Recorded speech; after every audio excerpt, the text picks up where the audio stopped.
어른들한테 큰절하고 인사하고 이렇게 하는 거는 우상 숭배가 아니라 어른들에 대한 공경의 마음과 하나님 참 기뻐하시는 일이에요. 그래서 새해에는 어른들한테 인사도 많이 하시고 이렇게 행복하게 지내시기를 축복합니다. 자, 우리 시간 같이 이제 하나님의 말씀을 보도록 하겠습니다. 룻기서 4장입니다.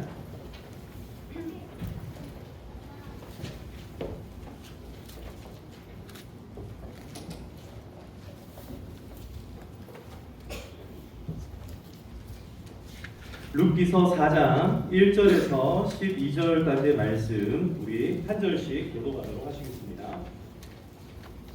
룻기서 4장 1절에서 12절까지의 말씀. 제가 먼저 읽겠습니다. 우리 한 절씩 교독하시겠습니다. 보아스가 성문으로 올라가서 거기 앉아 있더니 마침 보아스가 말하던 기업 물을 자가 지나가는지라.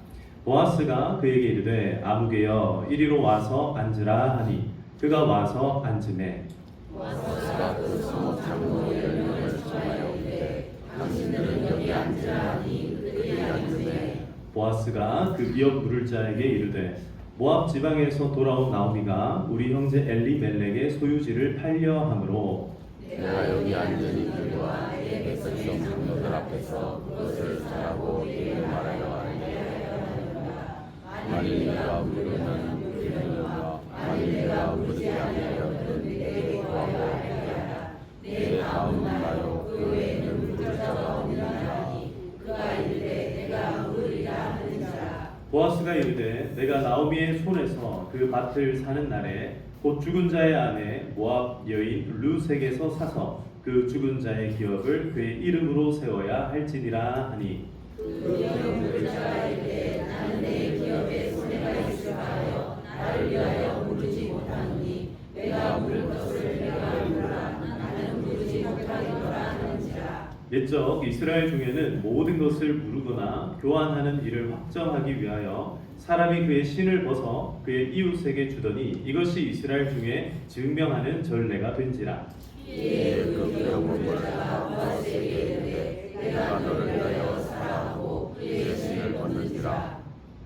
보아스가 장로들과 모든 백성에게 이르되 내가 엘리멜렉과 기럐과 말론에게 있던 모든 것을 나오미의 손에서 산 일에 너희가 오늘 증인이 되었고 또 말론의 아내 모압 여인 룻을 사서 나의 아내로 맞이하고 그 죽은 자의 기업을 그의 이름으로 세워 그의 이름이 그의 형제들과 그곳 성문에서 끊어지지 아니하게 하며 너희가 오늘 증인이 되었느냐 하니 성문에 있는 모든 백성과 장로들이 이르되 우리가 증인이 되나니 여호와께서 내 집에 들어가는 여인으로 이스라엘의 집을 세운 라헬과 레아 두 사람과 같게 하시고 내가 에브라스에서 유력하고 베들레헴에서 유명하게 하시기를 원하며 여호와께서 이 젊은 여자로 말미암아 내게 상속자를 주사 내 집이 다하니 유다에게 낳아준 베들레헴에서 작업하지 않기를 원하노라 하니라. 아멘. 아멘. 할렐루야. 아멘.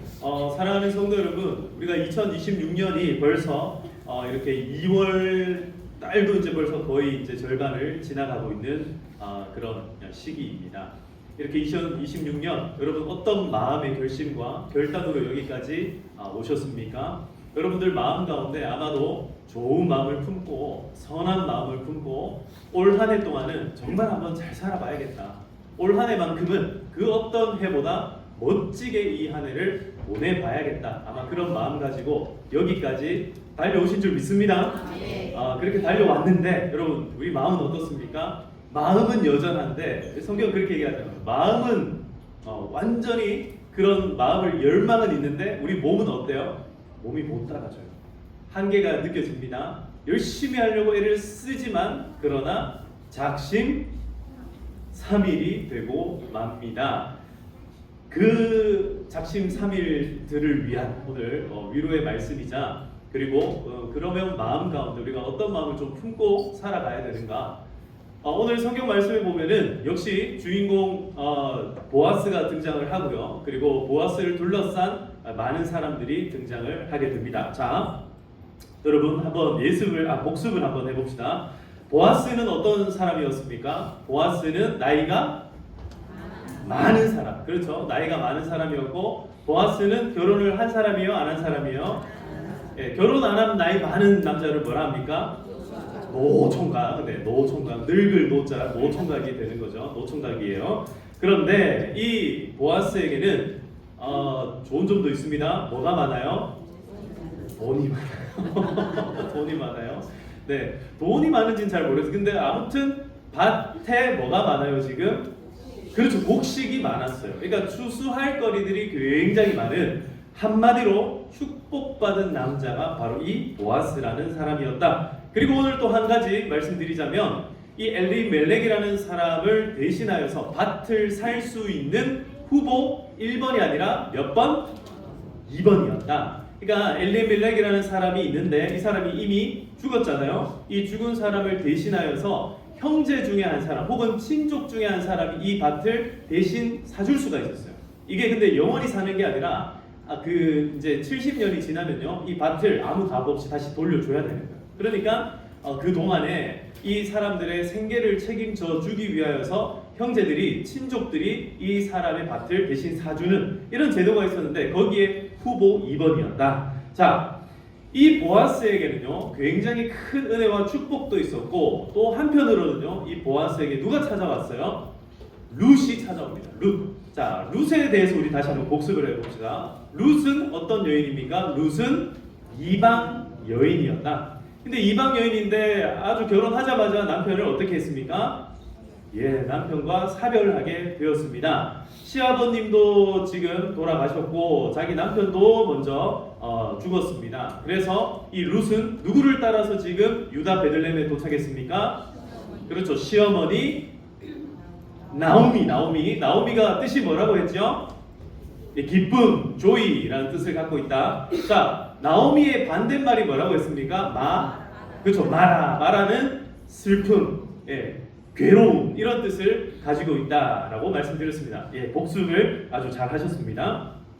자, 그런데 이런 보아스와 이런 룻이 어떻게 됐어요? 만났어요. 우리가 지금 지난 말씀에서 이 두 사람이 만난 것까지 봤습니다. 보아스가 기분이 어땠다 했습니까? 기분이 굉장히 좋았습니다. 왜 좋았어요?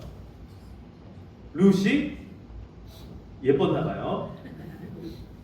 룻이 굉장히 겸손하게 그 시어머니의 말씀을 듣고 이 늙은 이 보아스의 침소로 와서 그에게 겸손하게 그의 무슨 이불? 발치이불을 어떻게 해요? 살짝 들고 그 밑에 들어가 있으니까 이 보아스가 처음에는 깜짝 놀랐는데 그 다음에는 이해를 하게 됐어요. 아하, 지금 이 여인이 어머니와 함께 여기에서 살아남기 위하여서 지금 몸부림을 치고 있구나 이해를 했습니다. 그리고 보아스가 어떻게 합니까? 아무런 해를 끼치지 않고 오히려 보리를 막 퍼다 줍니다. 한 6바가지를 푹 퍼가지고 주고는 집으로 다시 돌려 보냅니다. 자, 그 장면까지 이제 우리가 살펴봤고 이제 오늘 이 본문에 보시면은 보아스가 이런 사건이 일어난 이후에 룻을 안심을 시켜주거든요. 너는 돌아가라. 일단은 너희 어머니와 함께 있어라. 나오미와 함께 있어라. 그 이후에 내가 해야 할 일들을 내가 하겠다라고 말을 딱 전합니다. 자, 그러면은 이 보아스의 마음 가운데 여러분 잘 보세요. 보아스의 마음 가운데 룻을 사랑하는 마음이 있어요, 없어요? 있습니다. 있습니다. 자, 옆에 분들과 한번 인사합시다. 사랑합니다. 축복합니다. 네, 사랑합니다. 축복합니다. 여러분들의 인생이 잘 되기를 축복합니다. 잘 됐으면 좋겠습니다. 근데 보아스가 이 룻을 사랑하는 마음이 이제 막 생겼어요. 참 착하죠. 이 며느리 참 착하죠. 그리고 며느리 참 젊어요. 이 룻이요. 이제 지금 어떻게 보면은 굉장히 젊고 그리고 유능하고 성실했어요. 밤 늦게까지 곡식을 계속 주워 담아가지고 그 어머니를 위해서 갖다 드리기까지 하는 착한 그런 모습까지도 보게 되었던 거예요. 그러니까 보아스 마음에 지금 누구로 꽉 차 있다? 그렇죠. 룻으로 꽉 차 있는 중이에요. 자, 그러면은 자, 남자분들 한번 답해 보세요. 마음속에 지금 룻이 꽉 차 있습니다. 그러면 뭘 해야겠습니까? 아니, 남자분들 대답. 결혼. 아, 역시 장로님 직진이십니다. 직진이에요. 결혼해야죠. 마음 가운데 지금 룻으로 꽉 차 있어요. 그러니까 서로 간에 사별을 했기 때문에 서로 간에 결혼하는 게 전혀 문제가 되지 않아요. 그래서 이 이제 보아스가 결혼을 해야겠다고 마음을 어떻게 한 거예요? 결심한 거예요. 결심했어요. 결심은 했는데 룻에게 나누랑 결혼할게 이렇게 얘기 안 해요. 그걸 안 하고 룻을 사랑하기로 결심했다. 이 말은요, 룻의 상처받은 마음을 뭐 하기로 결심한 거예요? 자, 오늘 제목을 한번 따라합시다. 마음을 감싸는 원칙. 자, 여러분, 마음을 감싸는 원칙이 오늘 설교 제목이에요. 근데 잘 보세요. 요즘에 이제 MBTI 이런 게 막 유행을 하다 보니까 T적인 사람이 있고 F적인 사람들이 있죠. F인 사람들은 어떻게 해요? 나 너무 힘들어. 막 이러면은 뭘 물어봐요? 뭘 물어봅니까? 왜 힘들어? 자, 전에 한번 제가 말씀드렸잖아요. 나 오늘 너무 힘들어가지고 빵을 샀어. 자, 여러분 뭐라고 대답하세요, 그러면? 그렇죠. 그래. 예. 빵을 샀어 이러면 이제 그랬구나. 참 힘들었구나. 얼마나 마음이 힘들었으면 그래 빵을 샀냐. 근데 이제 T들은 뭐 한다 그랬죠? 무슨 빵 샀어? 얼마에 샀어? 할인 받았어? 막 이런 거 이제 막 물어보는 거예요. 그러니까 T들은 뭘 하는 거예요? 아주 이 지식들을, 그러니까 이 정보들을 조합해가지고 이 사람의 마음을 똑같아요. 근데 T들이 그렇게 하는 행동들도 마음 가운데 무슨 사랑이 없거나 무슨 진짜 냉혈한이어서 그렇게 얘기하는 게 아니라 그게 T적인 뭐다? 위로다, 위로. 여러분 오늘은요, 오늘 우리 여기 앉아 계신 T 여러분들, 저희 안에도 T거든요. T 여러분들을 위로합니다. 하나님이 T도 만들고 F도 만들어놨는데 우리 모든 마음 가운데 냉정함과 이성을 잘 갖추고 계신 우리 T 여러분 축복합니다. 자, 우리가 생각하기에 요즘에 이제 그게 유행이에요. 사람들이 힘들어하면 그 힘들어하는 사람의 말을 들어주고 그 다음에 뭐 해줘야 돼요? 공감해주고, 그죠? 힘들었구나, 그랬구나 이러면서 이제 이해해주고, 자, 요게 지금 잘하는 거라고 우리가 배워왔습니다. 근데 오늘 성경 말씀은요, 그것을 넘어서는 것을 우리에게 가르쳐주고 있어요. 위로만 해준다고 해서 일이 끝나는 게 아니라는 거예요. 그냥 공감만 해준다고 끝이 나는 게 아니라는 거예요. 자, 오늘 다시 한 번 더 우리 설교 제목을 한번 따라해 보겠습니다. 마음을 감싸는 원칙. 자, 마음을 감싸는 원칙이 있습니다. 마음을 감싸는 원칙. 원칙이라는 게 뭐냐? 원칙. 하필이면 제가 왜 이 원칙이라는 표현을 좀 썼냐면 일부러 좀 딱딱하게 표현하려고 원칙 막 이렇게 표현을 한 거예요. 원리라고 할까 아니면 뭐 규칙이라고 하는 여러 가지 이렇게 선택을 하다가 원칙으로 하자. 그러면 첫 번째 원칙. 마음을 감싼다. 상대방의 마음을 감싸기 위해서 해야 되는 이 첫 번째 원칙이 뭐냐? 한번 따라합시다. 율법대로. 다시 율법대로. 요거를요 다른 식으로 표현하자면 말씀대로입니다. 말씀대로. 이 율법이나 말씀이나 다 그게 뭐예요? 성경이에요. 성경. 그러니까 우리의 마음을 진짜 감싸줄 수 있는 것은 따뜻한 말도 감쌀 수 있죠, 그죠? 그랬구나, 힘들었구나, 아니면 기뻤구나, 와 좋았겠다, 이거 감쌀 수 있어요. 그런데 이 정도 감싸는 거 말고 진짜로 그 인생을 보호하고 그 인생을 지켜낼 수 있는 그런 위대한 원칙, 그게 첫 번째가 뭐다? 율법대로. 율법대로. 여러분 말씀 안에서 위로해 주시기를 축복합니다. 여러분 아까 전에 우리 이제 장로님께서 파송의 노래를 불러주셨어요. 여러분 설명절날 우리 다 이제 파송 받아서 갈 거잖아요. 여러분 가가지고 마음 가운데 그래 잘하고 있어, 뭐 아내에게 가가지고 혹은 남편에게 뭐 처갓댁 가가지고 이제 막 요즘 남자들은 처갓댁 가서 설거지 하잖아요, 그죠? 안 해요? 안 합니까? 여러분 해야 됩니다. 이제 처갓댁 가서 부침개 굽고 안 하세요? 그렇군요. 이제 요새 이제 열심히 해야 됩니다. 하여튼 세상이 좀 바뀌었어요. 열심히 아무튼간에 튀김도 하시고 저기 앞치마도 준비하시고 잘 하셔야 됩니다. 자, 근데 지금 그게 중요한 게 아니고 우리가 명절 지내고 난 뒤에 그거 아시죠? 명절 지내고 난 뒤에 이혼율이 확 높아집니다.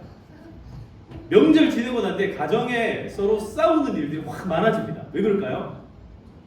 왜 그러냐면 위로보다는 뭐를 하기 때문에 그래요?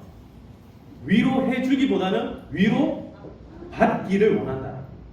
이 명절은요 진짜 위로가 필요한 시기예요. 사실은요 아이들한테 가장 큰 위로는 뭡니까?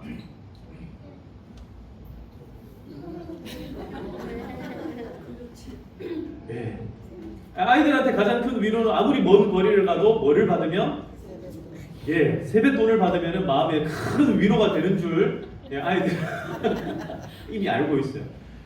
제가 예전에 막 그랬거든요. 저는 이제 저희 외갓집이 부산이었거든요. 근데 부산까지 가는 그 길이 예전에 길이 막 꼬불꼬불하고 험하고 막 이렇게 막 좀 그랬었어요. 그 부산도 그 저희 외할머니 살던 집은요 완전 구석구석 그 막 산 위에 있었어요. 그래가지고 엄청 제가 멀미가 심해가지고 갈 때마다 막 속에 올라오고 고속도로에 중간에 예전에 막 차 세워가지고 톡 하고 막 그런 일들을 했어요. 근데도 꿋꿋하게 제가 그 집을 갔어요. 왜 그럴까요? 어떻게 그렇게 잘하세요? 갔다 하면은 외할머니가 5,000원씩 주시는 거예요. 그러니까 너무 마음에 감동이 돼가지고 그거 안 가면 내가 그거 못 받으니까 안 돼 하면서 막 꼭 참고 갔었어요. 근데 남편들은 뭐가 위로가 되겠습니까? 아내들은 뭐가 위로가 되겠습니까? 여러분 사실상 자녀들도요 이 돈이 위로가 되는 게 아니라 이거로 위로 받을 수 있어요. 따뜻한 말도 위로 받을 수 있습니다. 그런데 모든 마음을 진정으로 감쌀 수 있는 것은 하나님의 말씀임을 기억하시기를 축복합니다. 자, 이 원리와 이 원칙을 보아스가 우리에게 어떻게 보여주고 있는지를 한번 살펴보도록 하겠습니다. 보아스는요 이 원칙을 지켜내기 위하여서 오늘 이렇게 이야기를 합니다. 자, 4장 1절 말씀을 하고 다시 읽어보도록 하겠습니다. 시작! 보아스가 성문으로 올라가서 거기 앉아 있더니 마침 보아스가 말하던 기업을 찾은 시간은 들어가는 보아스가 그에게 이르되 오히려 이리 와서 앉아하니 그가 와서 앉으매. 자, 여기 보세요. 보아스가 지금 갑자기 어디로 갔어요? 성문으로 가요. 성문에 가가지고 성문으로 올라가서 거기 딱 앉아 있습니다. 그리고 누구를 보고 있습니까? 누구를 찾고 있어요? 기업 물을 자를 찾는 거예요. 아까 전에 보아스가 넘버 2, 예, 두 번째, 세컨이요. 그러니까 이 지금 순위가 두 번째 순위이기 때문에 가장 우선 순위를 가지고 있는 사람을 첫 번째로 뭘 해야 돼요?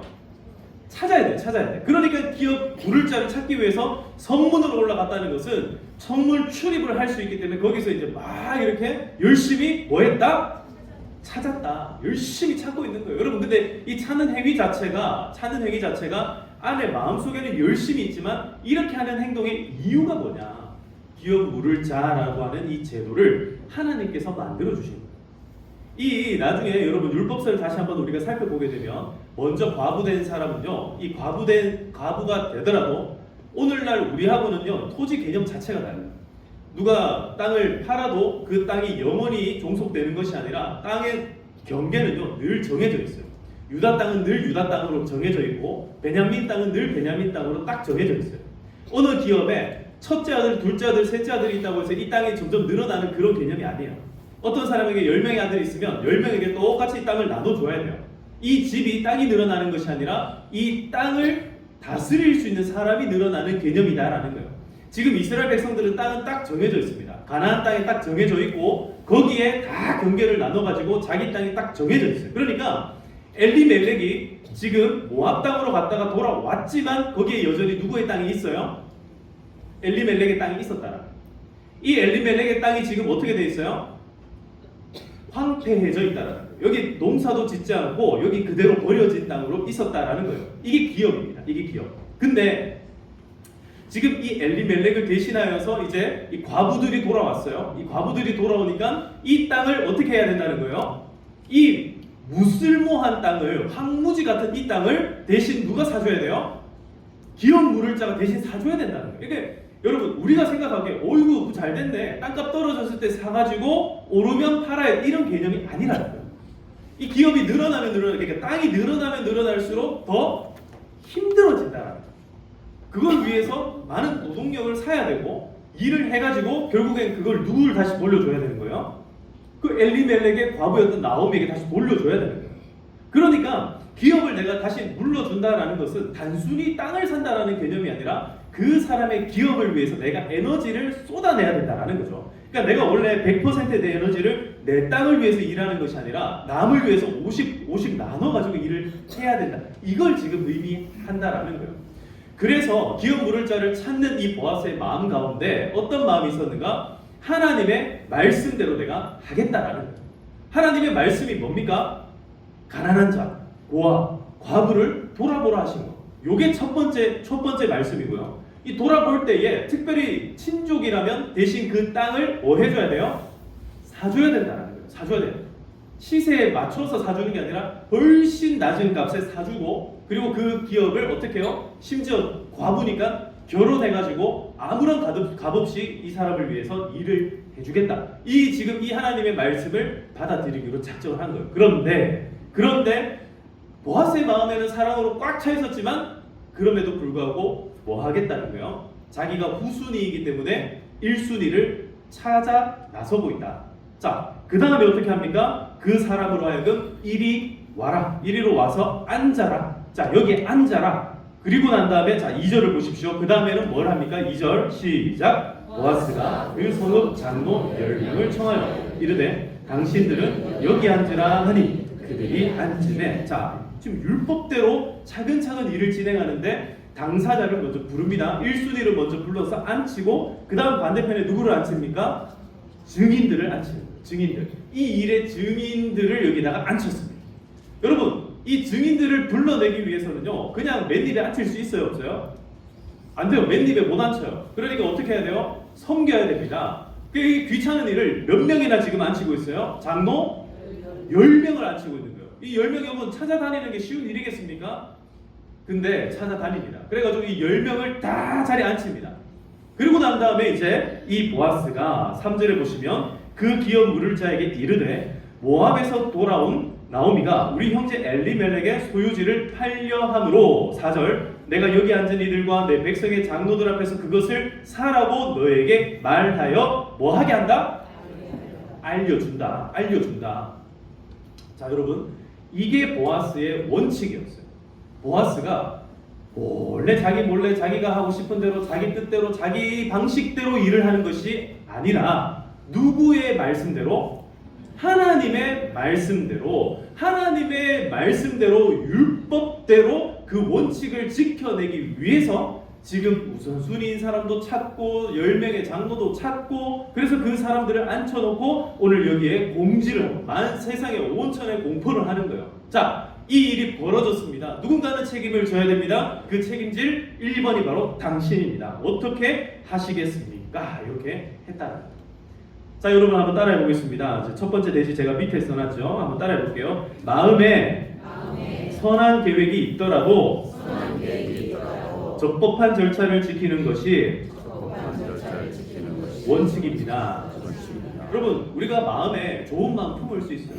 좋은 마음을 품을 수 있습니다. 근데 좋은 마음을 품는 게 꼭 좋은 일이다 이렇게 이야기할 수는 없다라는 거예요.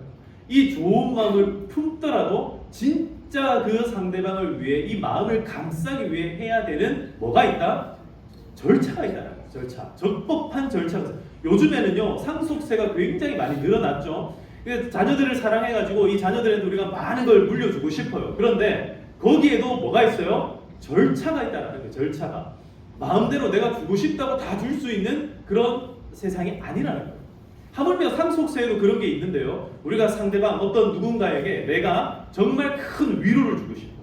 근데 그 위로가 되기 위해서는 항상 뭐가 필요하다? 적법한 절차가 필요하다. 적법한 절차라는 것에 항상 기인하는 첫 번째 원칙이 뭐냐? 따라합시다. 말씀대로.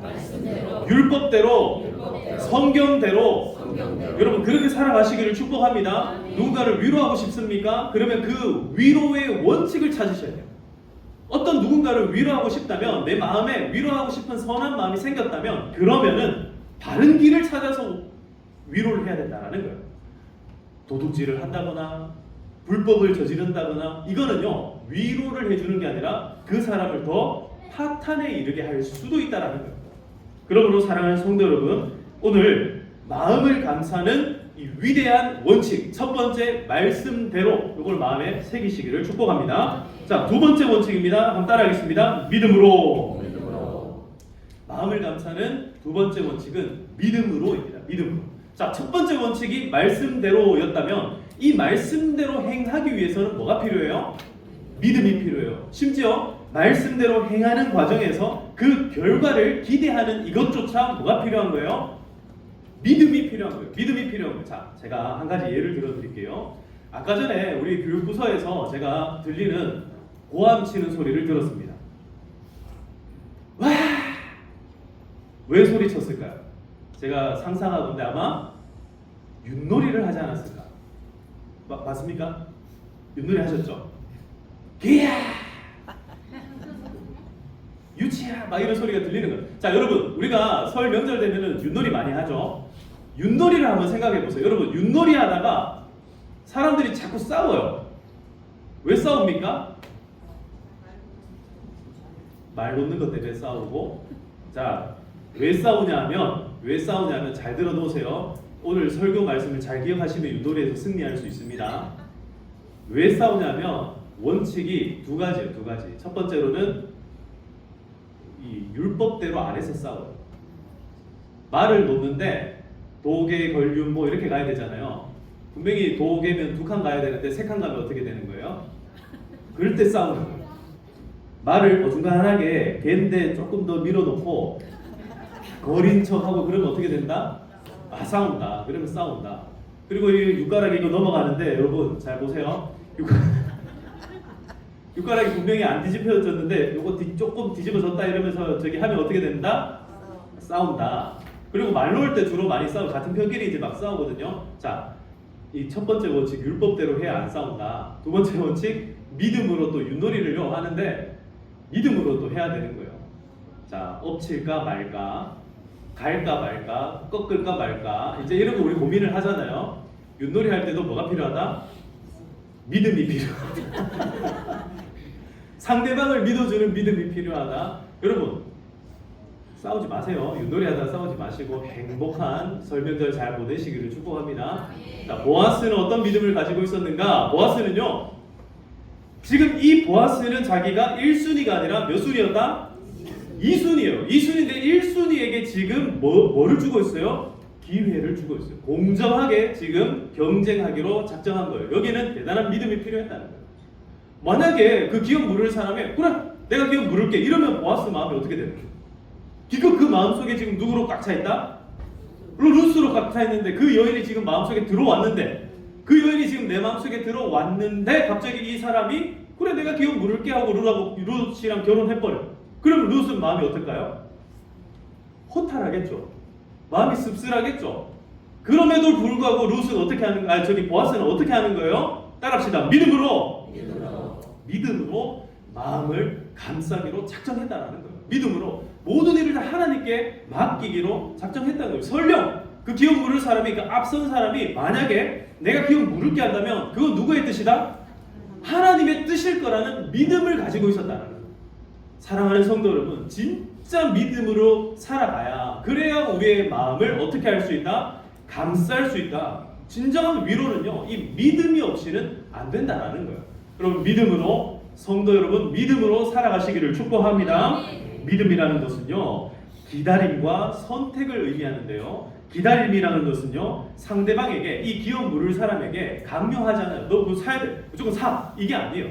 살 수도 있고 안 살 수도 있다. 가능성을 열어둡니다. 그러고 난 다음에 어떻게 해요? 선택할 기회를 그 사람에게도 주는 거예요. 어떻게 할래? 네가 만약에 안 사면 내가 살게 라고 이야기를 해주는 거예요. 그러니까 압박을 하는 게 아니라 이 사람을 기다려주는 거예요. 이 여유와 이 기다림이 어디서부터 오는 겁니까? 믿음에서 온다라는 겁니다. 여러분 설 명절 보낼 때 마음 가운데 여유를 잃지 마시기를 축복합니다. 윷놀이 좀 져도 됩니다. 고수도 좀 져도 괜찮아요. 너무 그 100원 따기 위해서 애쓰지 마세요. 행복한 시간 잘 보내시기를 축복합니다. 그 다음에 선택을 하는 이 과정들. 그러니까 당장에 보세요. 보아스 입장에서 이 첫 번째 이 1순위인 사람이 선택하는 걸 기다려주는 것도 믿음이지만 사실은요, 보아스 입장에서 이제 보아스가 이 룻과 나오미의 이 기업을 사들이는 이 선택하는 이것도 어떻게 보면은 믿음이 없이는 불가능한 일이다라는 거예요. 우리가 누군가를 돕기로 결심했습니까? 누군가에게 선행을 하기로 결심했습니까? 그래서 내가 무언가를 선택합니까? 이 모든 일에는요, 뭐가 필요하다고요? 믿음이 필요하다라는 거예요. 무슨 믿음이 필요해요? 하나님께서 내가 좋은 마음을 품고 하나님의 말씀대로 살아갈 때에 누가 도와주신다? 하나님이 도와주신다. 하나님이 고아와 과부와 낳은 애들을 도우라고 말씀하셨어요. 그러니까 누구의 말씀을 믿어요? 하나님의 말씀을 믿고 행하는 거예요. 그러면 그 사람의 기업이 약해지는 것이 아니라 어떻게 된다? 복되고 축복이 있고 윤택해지고 풍성해질 거라는 믿음을 가지고 살아간다라는 거죠. 자, 그래서 다시 한번 따라하겠습니다. 마음에 일어난 선한 생각을 과감한 선택으로 행동하는 것이 원칙이다. 자, 다시 한번 더 저기 파란 글씨로 제가 써놓은 읽어보시겠습니다. 시작. 마음에 일어난 선한 생각을 과감한 선택으로 행동하는 것이 원칙이다. 이것을 믿음대로라고 말씀합니다. 자, 여러분 믿음으로 승리하시기를 축복합니다. 우리가 무엇으로 마음을 감쌀 수 있는가? 첫 번째는 율법으로, 두 번째는 믿음으로. 하나님의 말씀대로 할 때에 진짜 마음을, 그 인생을 감쌀 수 있어요. 보호할 수 있어요. 지킬 수 있어요. 하나님을 향한 믿음을 가지고 있을 때 그 삶을 우리는 감쌀 수 있다라는 거예요. 여러분 그렇게 살아가시기를 축복합니다. 자, 그래서 마지막입니다. 세 번째, 마음을 감싸는 이 원칙의 위대한 결과를 한번 살펴보도록 하겠습니다. 여러분 11절과 12절을 같이 한번 읽어보겠습니다. 11절 12절 시작. 성문에 있는 모든 백성과 장로들이 이르되 우리가 증인이 되나니 여호와께서 내 집에 들어가는 여인으로 이스라엘의 집을 세운 라헬과 레아 두 사람과 같게 하시고 내가 에브라스에서 유력하고 베들레헴에서 유명하게 하시기를 원하며 여호와께서 이 젊은 여자로 말미암아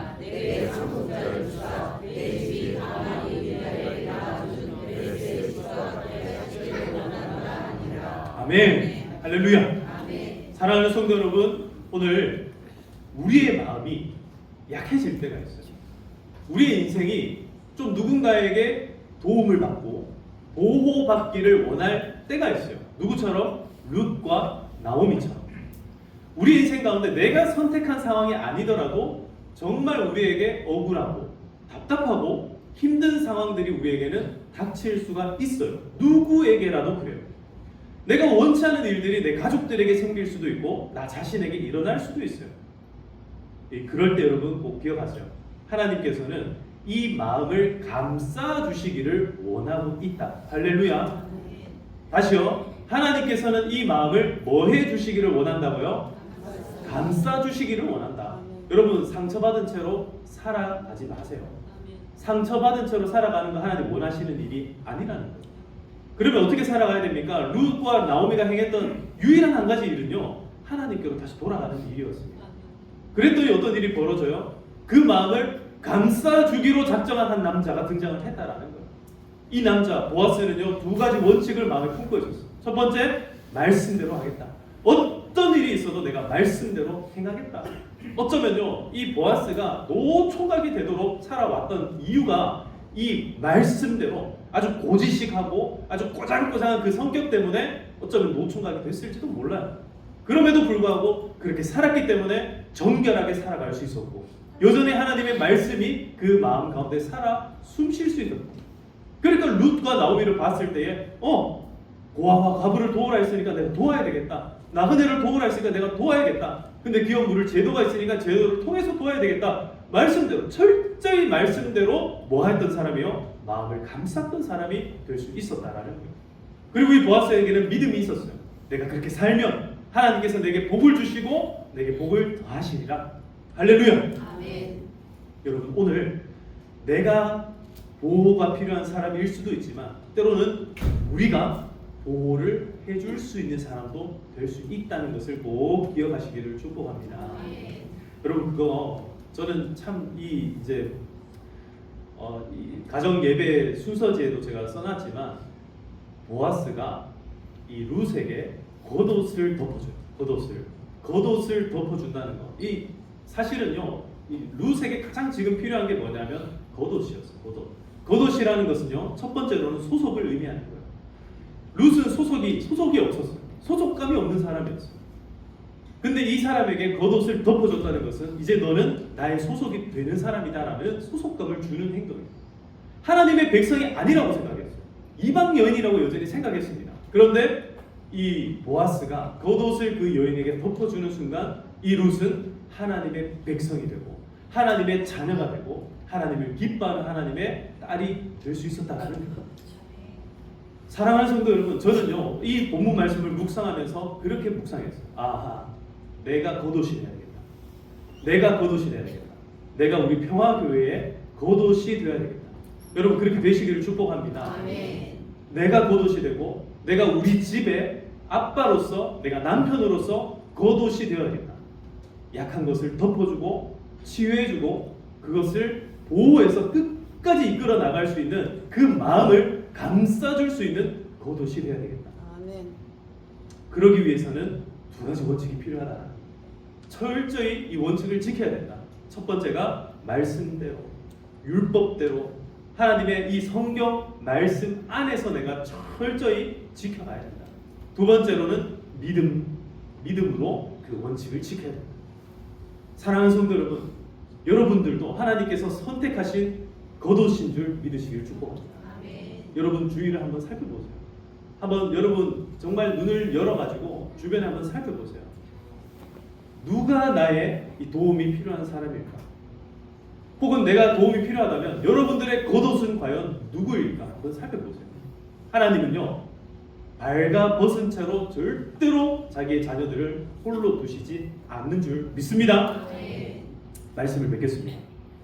오늘 우리는 마음을 감싸는 원칙에 관한 말씀을 들었습니다. 보아스는요 결국 이 보아스는 말씀대로 행했고 믿음대로 행하여서 수많은 이 장로들과 이 수많은 이 백성들에게 칭찬받는 사람이 되었습니다. 결국에는 축복받는 인생이 되었습니다. 보아스뿐만 아니라 여기 자세히 보시면 11절 12절에서 축복하는 대상이 누구냐면 룻. 자기가 결혼할 이 룻이 축복받는 여인으로 어떻게 하고 있어요? 그 인생이 밑바닥이 아니라 이제 쫙 올라가고 있다는 거예요. 여러분 그렇게 살아가시기를 축복합니다. 밑바닥의 인생이 아니라 하나님께서 여러분 하나님을 만나기만 하면 여러분들의 인생을 어떻게 해주신다고요? 쫙 올려주신다라는 거예요. 따라합시다. 눈을 들어 산을 보라. 그 산을 향하여서 다 같이 함께 올라가시기를 축복합니다. 할렐루야. 자, 우리 함께 찬양 부르겠습니다. 하나님은 너를 지키시는 자, 너의 우편에 그늘 드시니. 우리 이 찬양 부를 때 들었던 말씀을 기억하면서 같이 믿음으로 고백하도록 하겠습니다.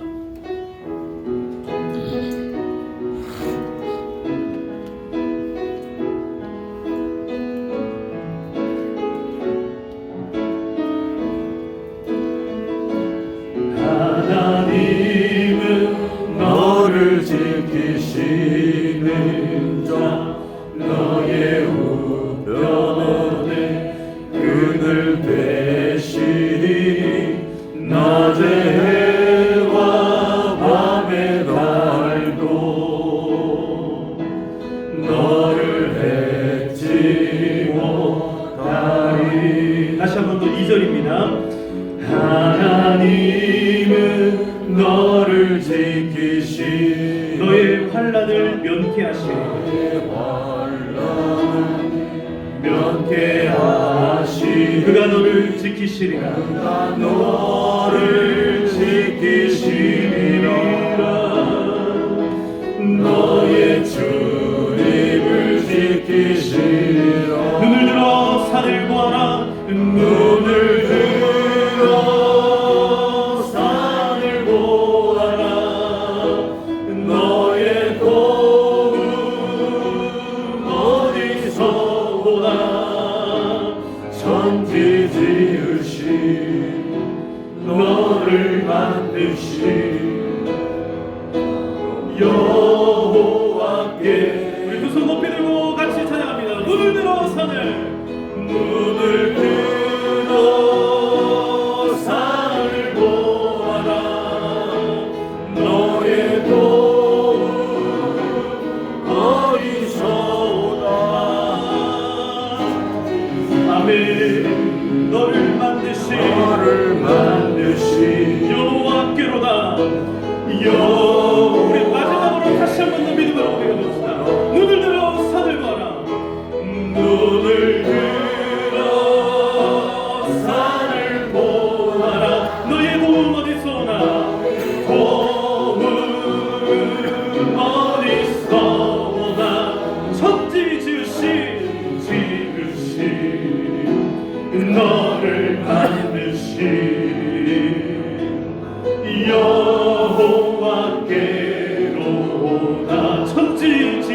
지으신 너를 만드신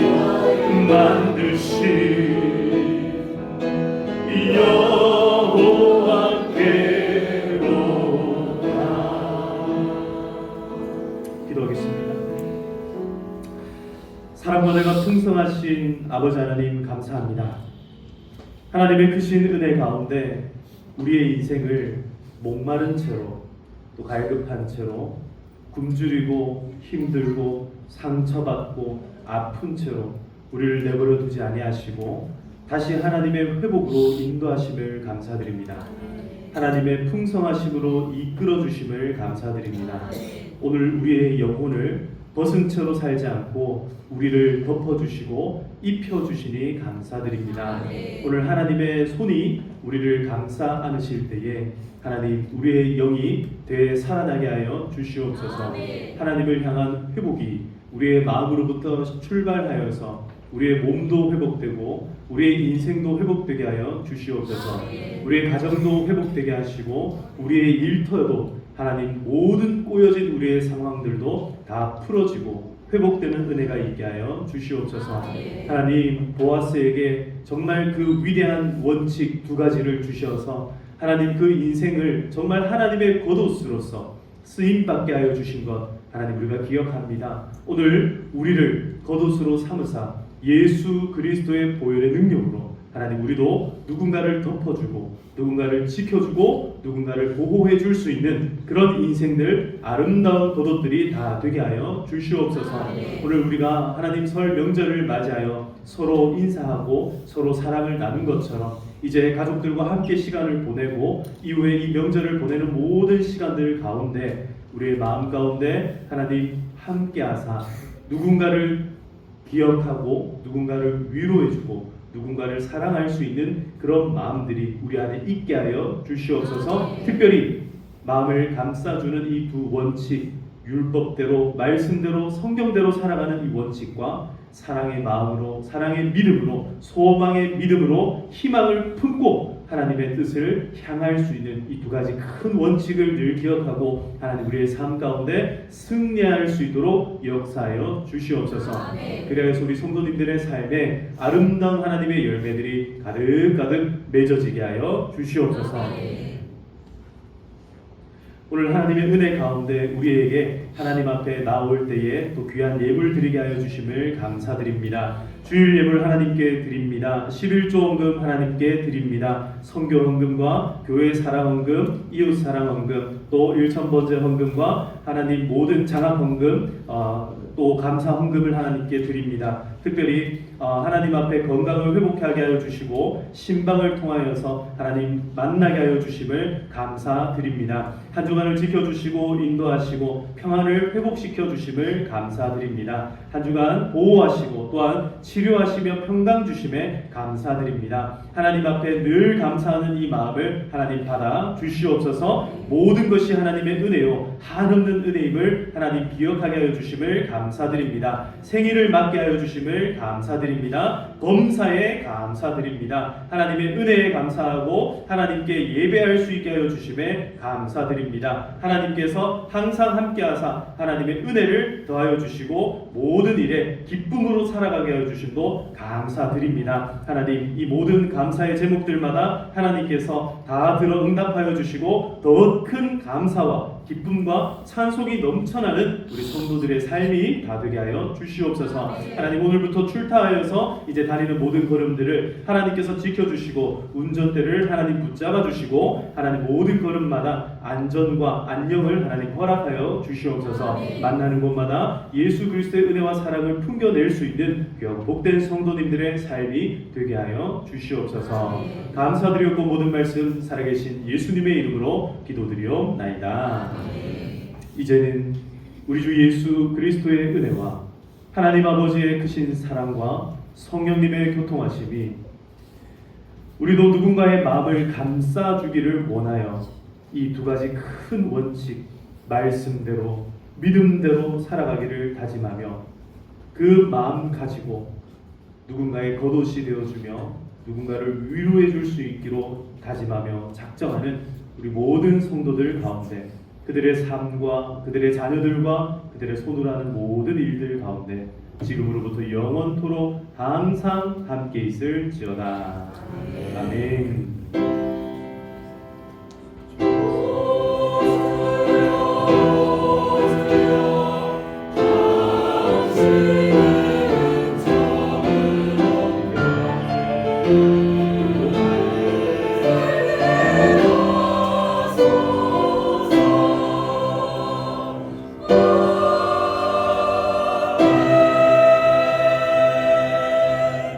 할렐루야. 우리 하나님 앞에 감사와 영광의 목소리를 올려드리겠습니다.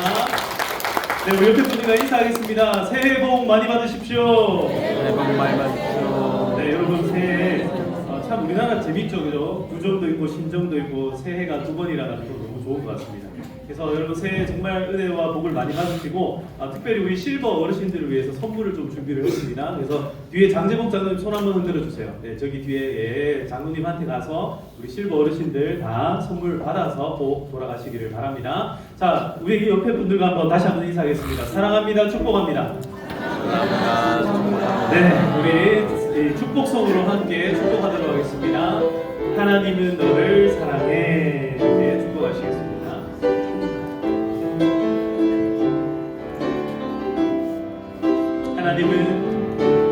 하나님은 너를 사랑해. 얼마나 너를 사랑하시는지.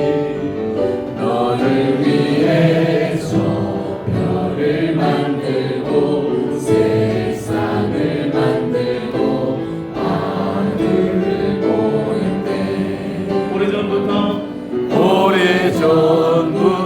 널 위해